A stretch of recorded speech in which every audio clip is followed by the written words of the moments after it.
situación se estaba haciendo insoportable. Había intentado ganar tiempo, pero debía terminar de una vez. El problema no era averiguar quién tenía razón, eso ya lo sabía. Se trataba de tomar una decisión prudente. Que el condenado a muerte era inocente estaba claro. No obstante, tal como se presentaban las cosas, absolverlo resultaría peligroso. Se jugaba su reputación y quizá su puesto. Por otra parte, ceder a la presión de aquella gentuza le repugnaba. Sabía que mentían, adivinaba sus intenciones y le incomodaba verse acorralado por ellos. Sin embargo, había agotado sus recursos.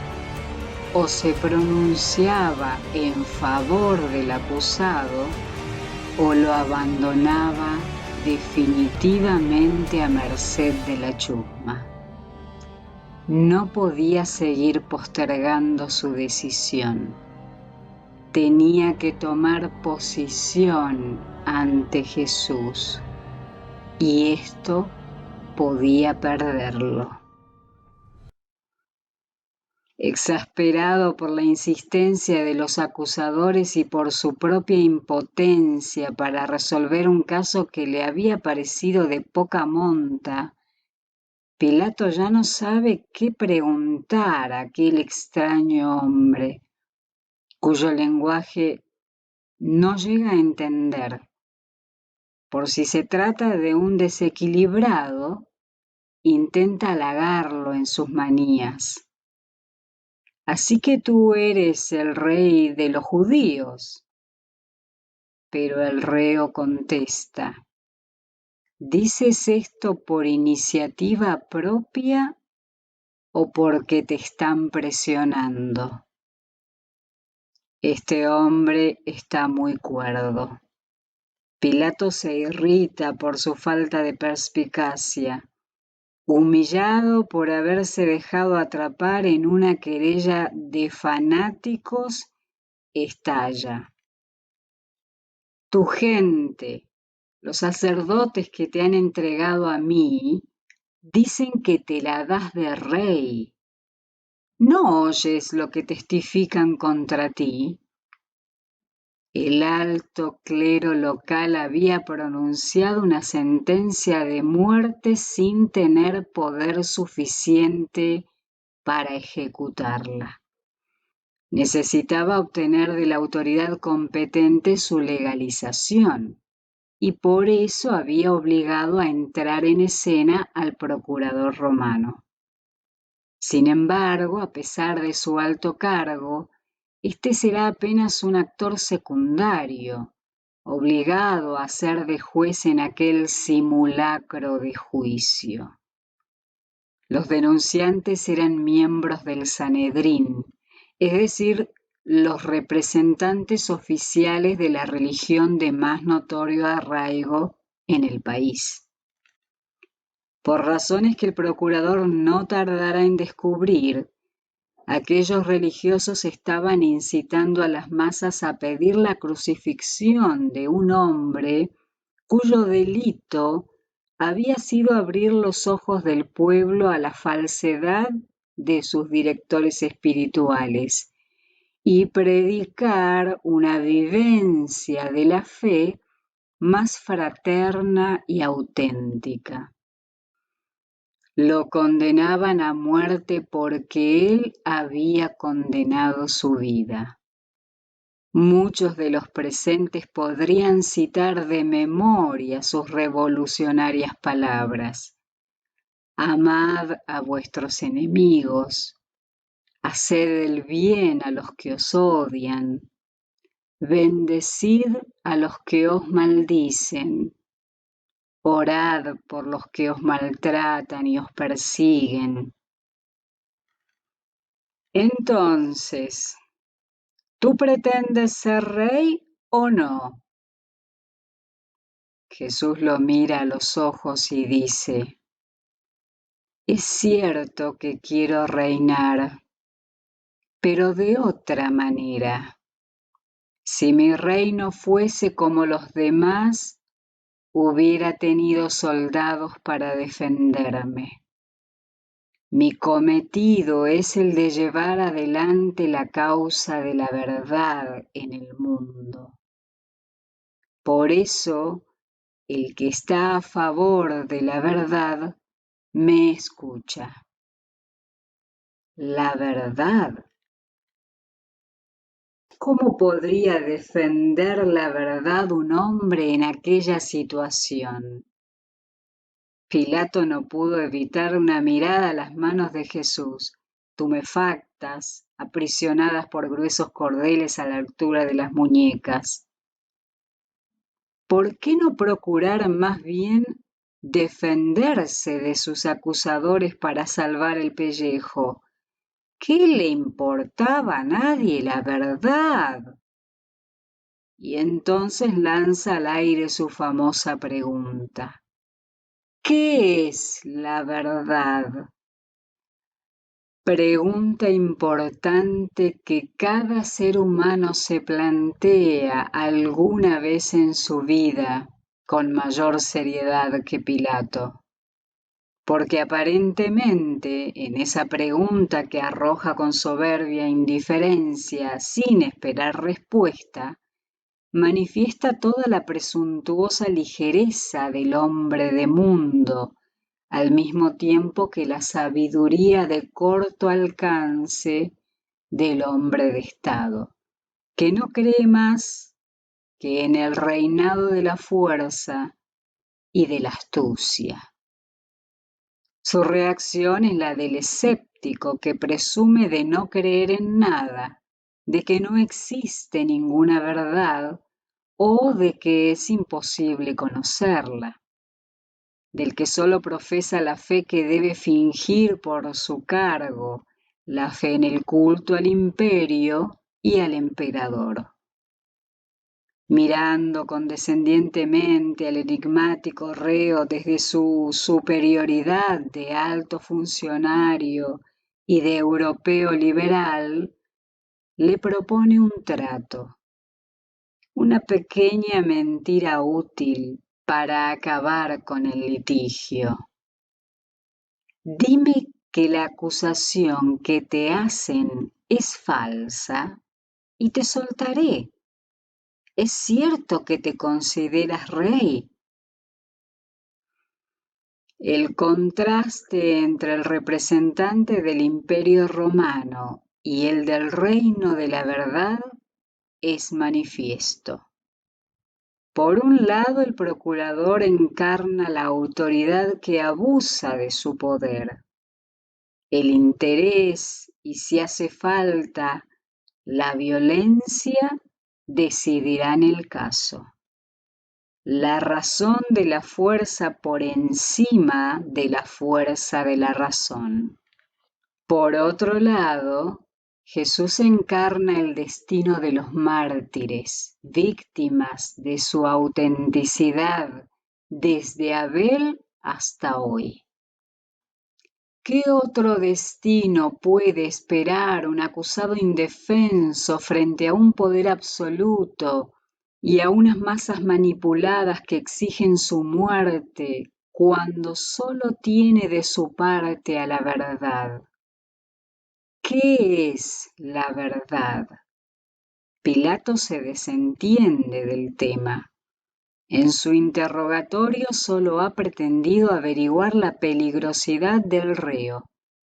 Al constatar que éste no aspira al poder, ya no se preocupa por lo que pueda decir. Jesús también calla.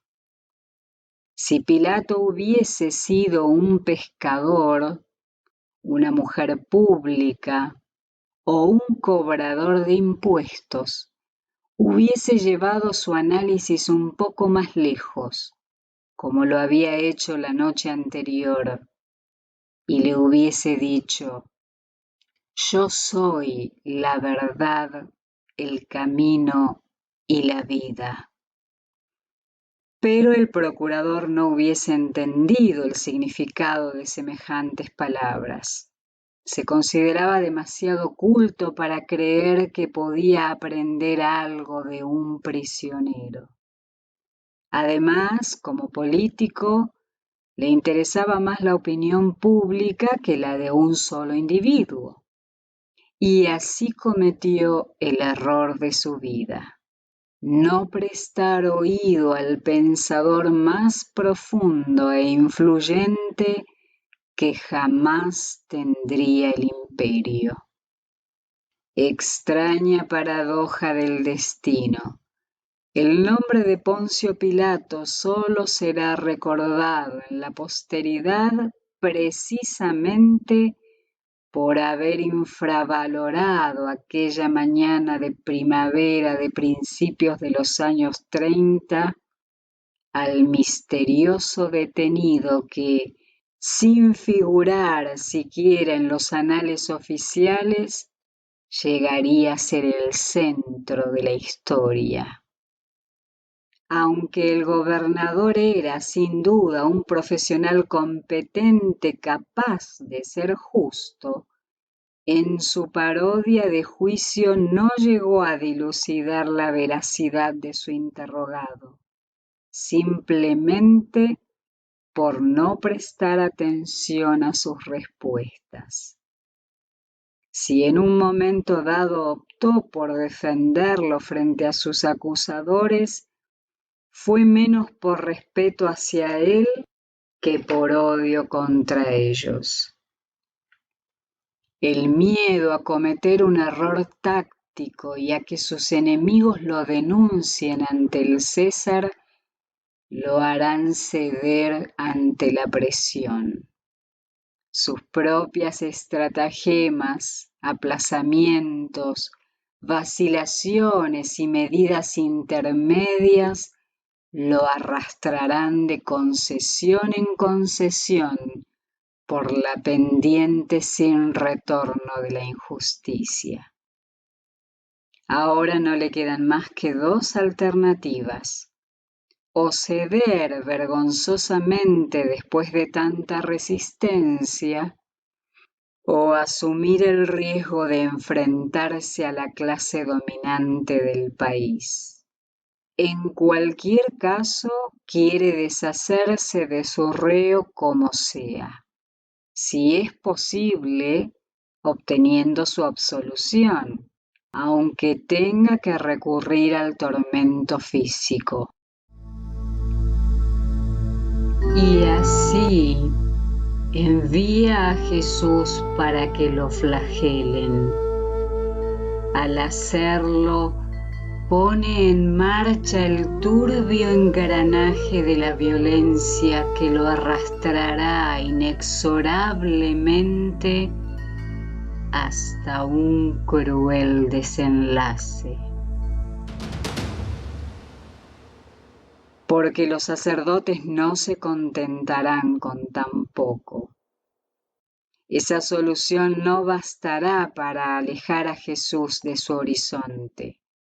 Aún después de desfigurado, su serena presencia seguirá interpelándolo, como exigiéndole que vaya hasta el final de su honradez o de su cobardía. Y esto es lo que hará liberando a Barrabás, el criminal sedicioso, y castigando al inocente que estorba. He aquí el hombre. También se le escapa el alcance de esta proclamación. No se da cuenta de que acaba de enunciar la verdad en cuya existencia no cree. Está invitando a todo el mundo a ver en Jesús al representante de la humanidad sufriente y humillada. El hombre, abandonado por quienes dicen estar de su parte, traicionado por los suyos, flagelado por los poderosos y manipulado por los que pretenden ser los representantes de Dios, Jesús es ciertamente el hombre de dolor anunciado por los profetas, venido para asumir la condición humana hasta lo sumo e intentar salvar a la humanidad de su deshumanización. Pero allí, a los ojos de todos, no hay más que un condenado a muerte ante el que unos se ensañan y los demás se inhiben. Si liberas a este hombre, no eres amigo del César. Por fin alguien ha encontrado el punto vulnerable de este funcionario acorralado. Su destino como magistrado romano dependía del favor del César. Una acusación de infidelidad política hábilmente presentada por abogados expertos podía llevarlo a la perdición. Aturdido por la presión de los acusadores y por la confusión de sus propios sentimientos, no sabe qué hacer y se pregunta en voz alta, fingiendo burdamente esa complicidad de los demagogos de pocas luces que se creen políticos finos. ¿Qué hago finalmente de Jesús, el supuesto Mesías? ¿Qué va a hacer Pilato? Lo que han hecho en su caso los Pilatos de todos los tiempos, lo más inmediatamente útil. Actuar por consideraciones coyunturales e intentar conservar el puesto. Para eso tendrá que sacrificar la justicia, a cuya defensa lo obligan sus funciones, y ceder a la voluntad de quienes más detesta. Y si bien no consentirá en pronunciar una condena legal, se verá obligado a contradecirse públicamente, ejecutando a alguien a quien ha declarado inocente. Vivir es escoger, pero lamentablemente nuestras elecciones no resultan siempre de nuestras convicciones, sino de nuestras circunstancias, de nuestra valentía o de nuestra debilidad. A menudo ni siquiera tenemos clara conciencia de los verdaderos motivos por los que finalmente actuamos o dejamos de hacerlo. Si Pilato hubiese actuado con integridad o cumplido con su deber, habría absuelto a Jesús. Pero al prostituir su autoridad, se incluyó en la infame lista de los verdugos de la historia, oportunistas del poder, rapaces o irresponsables, a quienes los profetas bíblicos califican de monstruos. Aquellas bestias terribles descritas en las visiones de Daniel y del Apocalipsis representan a todo poder abusivo, a todos los gobernantes y sanedrines que al oponerse a la justicia son considerados por Dios como enemigos, sobre todo cuando tienen la osadía de pretender actuar en su nombre. La última pregunta del procurador revela ya el fondo de su abdicación. ¿Debo pues crucificar a vuestro rey? La jerarquía sacerdotal ya ha logrado su objetivo y zanja el asunto con una adulación abyecta. no tenemos más rey que César. La historia se encargaría de convertir esa mentira táctica en dolorosa verdad. Crucifícalo, crucifícalo, crucifícalo. Ante el clamor de la turba, Pilato se rinde.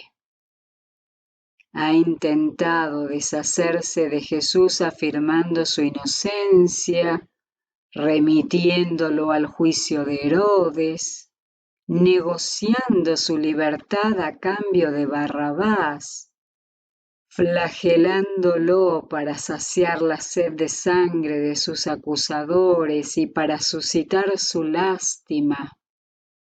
Todo ha fracasado. Lo único que el gobernador no hará es arriesgarse a causa de ese predicador inquietante a ser calumniado ante sus jefes.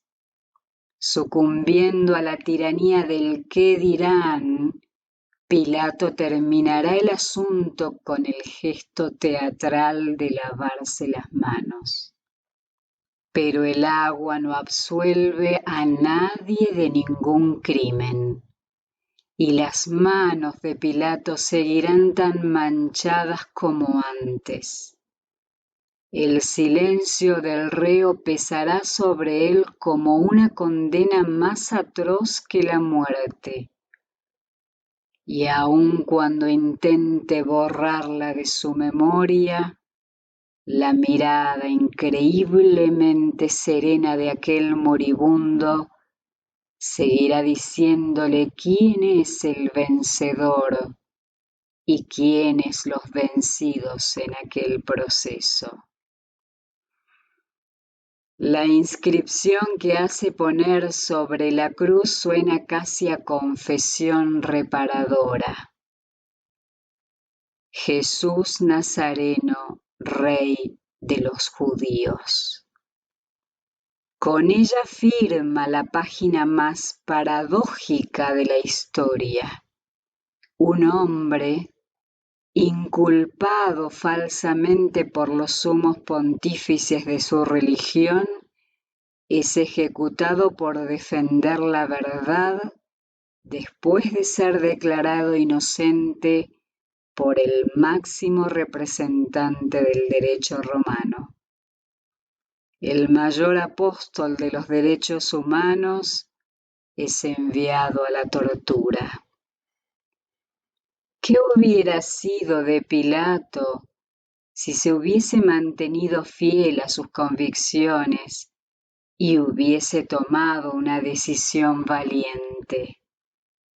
Probablemente no le hubiera ocurrido nada de lo que temía.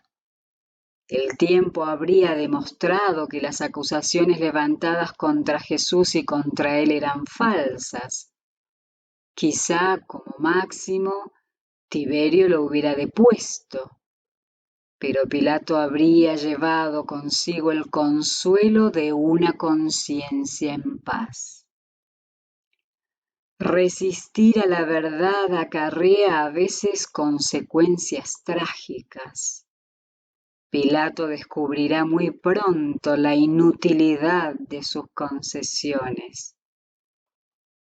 Poco después será acusado de todos modos por los mismos que lo empujaron contra Jesús, depuesto por el prefecto de Siria y finalmente exiliado a las Galias por el emperador Calígula. Pilato dio la espalda a la verdad para no complicarse la vida, pero nadie sale ganando cuando sacrifica sus valores éticos. Según la tradición, la sombra de una cruz perseguirá su memoria y hasta su muerte lo torturará la incurable obsesión de lavar de sus manos unas indelebles manchas de sangre. La esposa del procurador fue más fiel a sí misma que su marido. Su información personal y un extraño sueño que la había atormentado la noche anterior al proceso la habían llevado a la convicción de que Jesús era inocente. En vano le advertiría temerosa: no tengas nada que ver con la muerte de este justo. Una antigua leyenda dice que en su sueño Prócula había oído cómo de siglo en siglo en todas las lenguas se repetía que Jesús padeció bajo Poncio Pilato. Por despreciar la verdad, la memoria de su gesto se perpetúa a través de los tiempos en una de las plegarias más repetidas de la humanidad, el credo. De este modo paradójico, el nombre de Pilato atestigua que con Jesús Dios ha entrado efectivamente en el tiempo y en el espacio, irrumpiendo en la vida de seres humanos tan de carne y hueso como nosotros, y que su verdad nos interpela a cada uno como un día interpeló a aquel comandante de plaza. Desgraciadamente, la verdad espiritual capaz de transformar su vida fue tratada por él como por tantos otros antes y después, despreciada, ridiculizada, acallada, negociada, eliminada y sepultada. No haría falta esperar mucho tiempo, sin embargo, para descubrir el desenlace de aquel desigual conflicto, ni para develar el alcance inimaginable de aquella muerte sobre tantas vidas. Nadie podía saber que Dios estaba llevando a cabo sus designios por encima de la corrupción del derecho, la impostura del clero y los errores de Pilato. La cruz revelaba que a pesar de las apariencias, no estamos solos en este mundo injusto. Que Dios, para atraernos hacia la vida, era capaz de compartir nuestra precaria existencia hasta el punto de afrontar la muerte. Sin dejar de respetar la libertad humana, su plan de salvación empezaba a triunfar, aun cuando aparentemente fuese pisoteado por sus destinatarios, porque de un modo misterioso que únicamente la gracia divina puede entender, el amor de aquel que derramaba su sangre podía con todo el odio del mundo. Solo por el hecho de suscitar la sed de justicia, Jesús sobre la cruz estaba ya empezando a ganar los corazones, incluso de sus verdugos, haciéndoles desear la posibilidad de una reparación de sus faltas y de una vida mejor. El tiempo demostraría hasta qué punto tenía razón cuando dijo que había venido para hacer reinar la verdad. Por eso la pregunta de Pilato, ¿qué es la verdad?, se puede calificar de escéptica, de sofisticada, pero no de inoportuna. No es una pregunta original, como tampoco lo era el procurador. Desde hacía muchos siglos, sabios y santos no habían cesado de planteársela. Tampoco es una pregunta definitiva, ya que hombres y mujeres inquietos de todas las épocas científicos, pensadores, religiosos, artistas, poetas, se la han seguido planteando desde entonces hasta ahora. Pero es vital.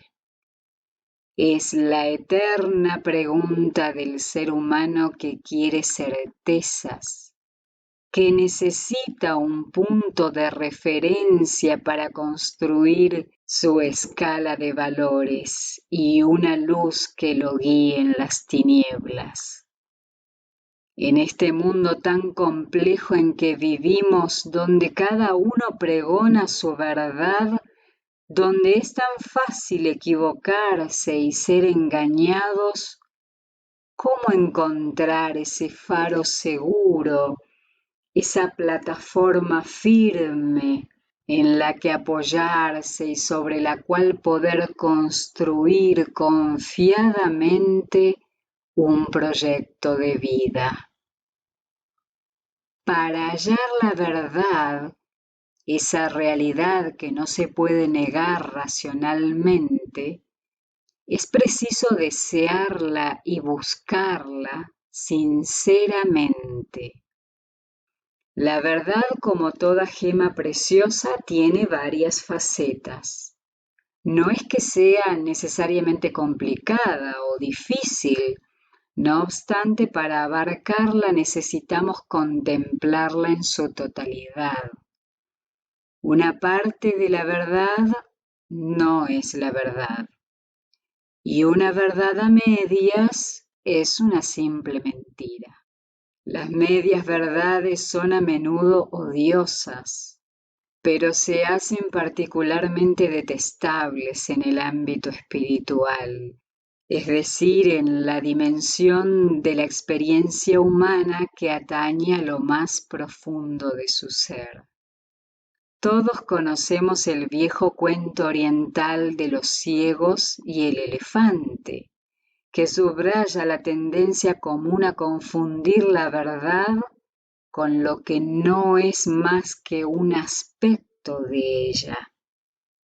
Para el buscador sincero, la buena fe no basta. Debe acompañarse de una buena información, porque verdad no es sinónimo de sinceridad. La sinceridad es subjetiva, por consiguiente muy difícil de juzgar. La verdad es objetiva, por tanto susceptible de ser juzgada. Y siempre será preferible la sinceridad en la verdad que la sinceridad en el error. Confundir verdad y opinión no sería grave si nos mostráramos dispuestos a reconocer que nuestra postura puede no ser la mejor. El problema está en que de la defensa de la opinión a la obstinación no hay más que un paso. Se ha dicho que nada es más querido que nuestras propias opiniones y nada hay más difícil de abandonar. El sabio Salomón ya decía que más se puede esperar del necio que del obstinado, y que solo es sensato el que escucha consejos. El derecho que cada uno tiene desde el punto de vista de la inalienable libertad de conciencia, de creer lo que quiera o de no creer nada, es indiscutible.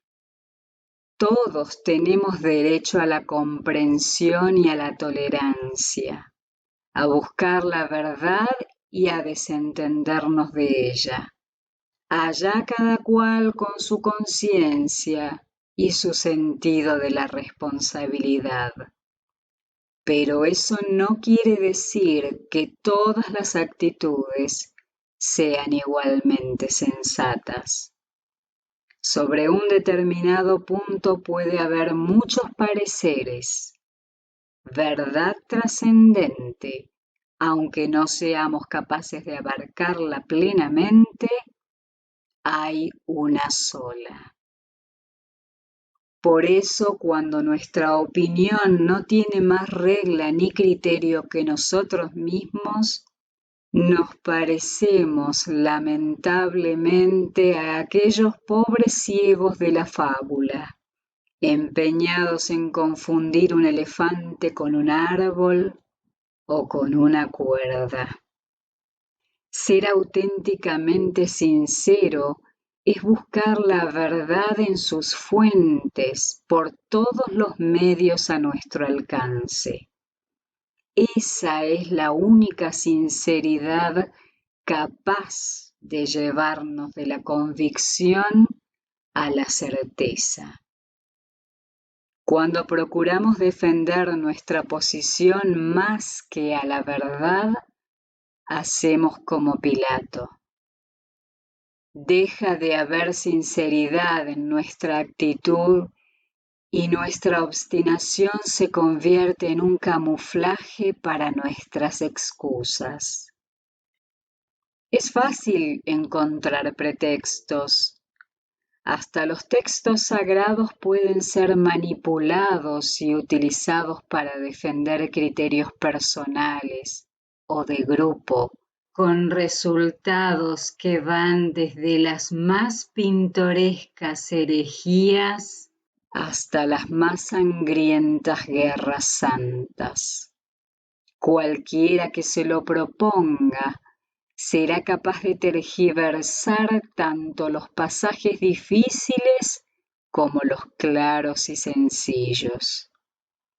Es frecuente incluso que los que más se oponen a las escrituras sagradas tengan un conocimiento superficial de sus enseñanzas, como si ante el temor de descubrir algo que no desean, el rechazo les diese un cierto sentimiento de seguridad.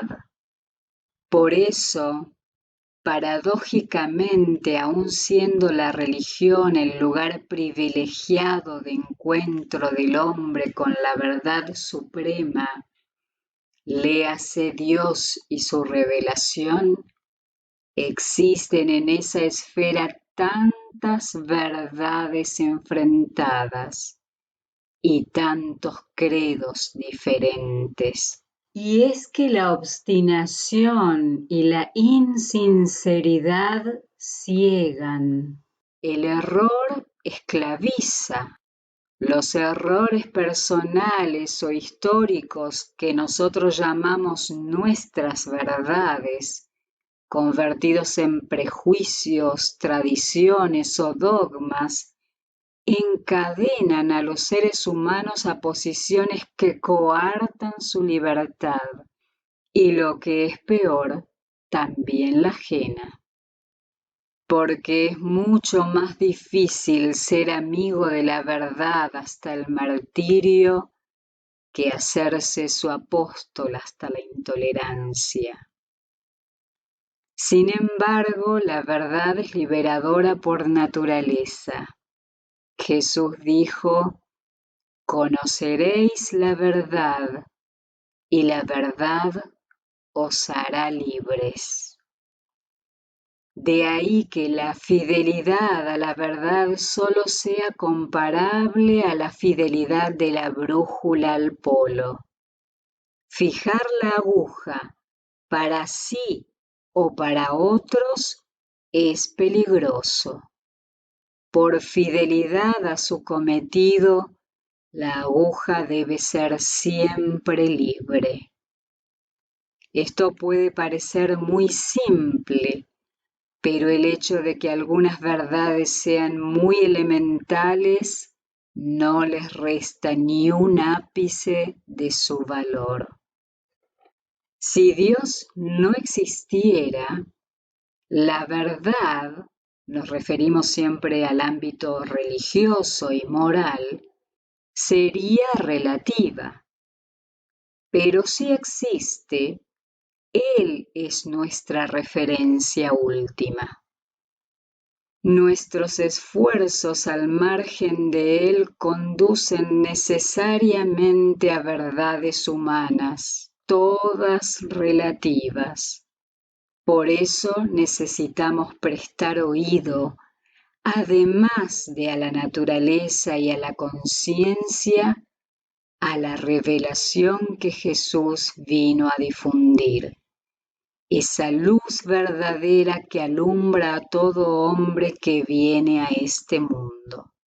La luz que permite descubrir y afrontar la realidad de un modo más realista. A diferencia de la verdad eterna de la razón buscada por los filósofos, esta verdad no es un conocimiento teórico, sino existencial. Compromete al ser entero. Es una vivencia práctica, experimental, que nos libera de nuestros temores y permite nuestra realización plena. Además de convencernos, nos transforma. Por eso no basta conocerla, hay que vivirla. Todos los que la siguen, a medida que su vida se pone en armonía con ella, pasan de la búsqueda por poseer la verdad al deseo imperioso de que la verdad los posea.